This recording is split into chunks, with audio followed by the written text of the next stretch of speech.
Electron তুমি কোথায়? তোমরা কেমিস্ট্রি পড়তে গিয়ে বারবার লক্ষ্য করবে ইলেকট্রন বিন্যাস করতে হয়। তার জন্য আসলে জানতে হয় ইলেকট্রনটা পরমাণু বা অ্যাটমের ভেতরে কোথায় থাকে।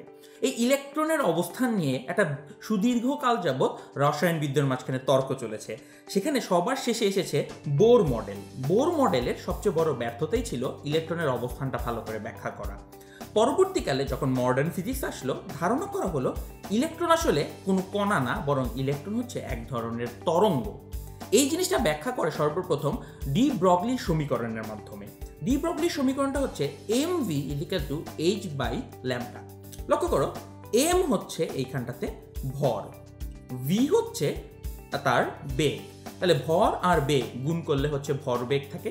আর ল্যামডা তোমরা জানো, ল্যামডা মানে হচ্ছে তরঙ্গ দৈর্ঘ্য। আর সবার লাস্টেই উপরে এইচ আছে, এইচ হচ্ছে প্ল্যাঙ্কের ধ্রুবক। তোমরা সবাই প্ল্যাঙ্কের ধ্রুবকের নামও জানো। এখন একটু লক্ষ্য করে দেখো, ভর বেগ যার আছে তার তরঙ্গ দৈর্ঘ্য থাকতে পারে। এই সমীকরণ দিয়ে সেটাই বোঝানো হয়। মানে ধরো তোমার ভর হচ্ছে 60 কেজি, তুমি একটা মাঠের মধ্যে 2 মিটার/সেকেন্ড বেগে দৌড়াদৌড়ি করতেছো। তাহলে দেখো তোমার এম আছে, তোমার ভি আছে। তাহলে এখানে যদি এম ভি বসানো হয়, তোমার ল্যামডা বা তরঙ্গ দৈর্ঘ্য পাওয়া যাবে। তার মানে যেই জিনিসটাকে এতকাল যাবৎ আমরা কণা হিসাবে চিন্তা করতাম, সেই জিনিসটাকেই বা ইলেকট্রনকে এখন আমরা তরঙ্গ হিসাবে চিন্তা করে ফেলতে পারবো। এইটাই হচ্ছে সবচেয়ে বড় ব্রেক থ্রু ইলেকট্রনের অবস্থান ব্যাখ্যা করার জন্য। যে ইলেকট্রনকে আমরা আগে কণা হিসাবে ব্যাখ্যা করতাম, এখন আমরা চিন্তা করব ইলেকট্রন পরমাণুর ভিতরে এরকম একটা তরঙ্গের মতন ঘুরে বেড়াচ্ছে। তাহলে ঘটনাটা কি হয় একটু বোঝো। এই ইলেকট্রনের আগে যে আমরা অরবিটাল আঁকতাম, এখন সেই অরবিটালগুলো একটু ডিফারেন্ট রূপ ধারণ করে। আমরা আগে চিন্তা করতাম এখানে একটা ইলেকট্রনের কণা ঘোরাঘুরি করতেছে, এখন আমরা চিন্তা করব এরকম একটা তরঙ্গ ঘোরাঘুরি করতেছে, এবং তরঙ্গটা ঘোরার সময় কোথাও একটু বেশি জমা হবে, কোথাও একটু কম জমা হবে। তাই এই তরঙ্গটাকে আমরা মাঝে মাঝে ব্যবহারিক অর্থে বলার জন্য বলে থাকি ইলেকট্রন মেঘ, বা ইংরেজিতে বলে থাকি ইলেকট্রন ক্লাউড। তো ইলেকট্রন মেঘ বা ইলেকট্রন ক্লাউড, এই আইডিয়াটা ইলেকট্রনের তরঙ্গ ধর্ম থেকে এসেছে। এখন কথা হচ্ছে আমরা এই ইলেকট্রনের অবস্থান কিভাবে ব্যাখ্যা করব। খুব বাস্তব জীবনের একটি উদাহরণ দিয়ে বোঝা যায়। ধরো তুমি তোমার কলেজের মধ্যে বসে আছো, তোমার আম্মু তোমাকে ফোন দিয়ে জিজ্ঞেস করলো, বাবা তুমি কোথায়? তুমি নিজের এই অবস্থানটা কিভাবে ব্যাখ্যা করবে? প্রথমে ধরো তুমি বলবে আমি মতিঝিলে আছি। বাট মতিঝিল একটা বিশাল বড় জায়গা, এখান থেকে তোমাকে খুঁজে পাওয়াটা খুব কষ্ট।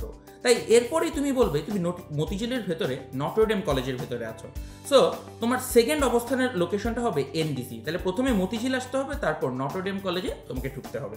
এখন চিন্তা করে দেখো, নটরডেম কলেজের ভেতরে অনেকগুলো গ্রুপ আছে। সো কোন গ্রুপে বা কোন সেকশনে গেলে তোমাকে পাওয়া যাবে সেটাও বলে দিতে হবে। তাহলে ধরো তুমি হচ্ছে গ্রুপ 1-এর ভিতরে বসেছিলে, সো নটরডেমে যাওয়ার পরে তোমাকে গ্রুপ 1-এর ভিতরে বসতে হবে।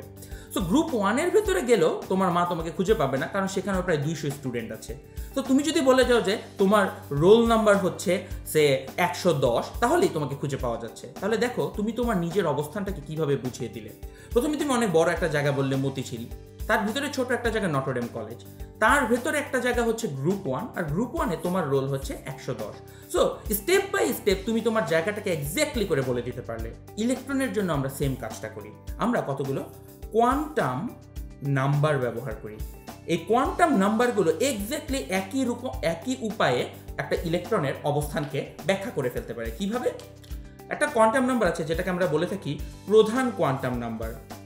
প্রধান কোয়ান্টাম নাম্বার যেটাকে আমরা এন দিয়ে প্রকাশ করি, সেটা এরকম একটা বিশাল বড় জায়গা, মতিঝিলের মতন জায়গাকে ব্যাখ্যা করে।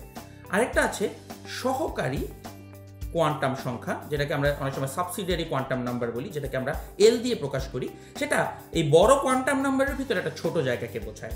এখন বোঝো, নটরডেমের ভিতরে যেমন অনেকগুলো গ্রুপ থাকে, সহকারী কোয়ান্টাম নাম্বারের জন্য অনেকগুলো পাওয়া যায় magnetic quantum number. Magnetic quantum number যেটাকে আমরা এম দিয়ে প্রকাশ করি।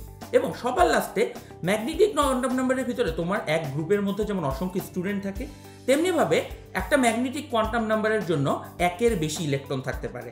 সো সেই ইলেকট্রনগুলোকে ব্যাখ্যা করার জন্য আমরা লাস্টে বলি স্পিন কোয়ান্টাম নাম্বার, যেটাকে আমরা এফ দিয়ে প্রকাশ করি। তাহলে দেখো, তুমি মতিঝিলে এসে নটরডেম কলেজে যে গ্রুপ 1-এ ঢুকে 110 নম্বর রোল নাম্বার যে স্টুডেন্টে, সেটাই যেমন তোমাকে খুঁজে পাওয়া যাবে, ঠিক একইভাবে একটা প্রধান কোয়ান্টাম নাম্বারের ভিতরে একটা সহকারী কোয়ান্টাম নাম্বারে যে ম্যাগনেটিক কোয়ান্টাম নাম্বারটা জানলে সবশেষে স্পিন জানার মাধ্যমে সেই ইলেকট্রনটাকে খুঁজে পাওয়া যায়।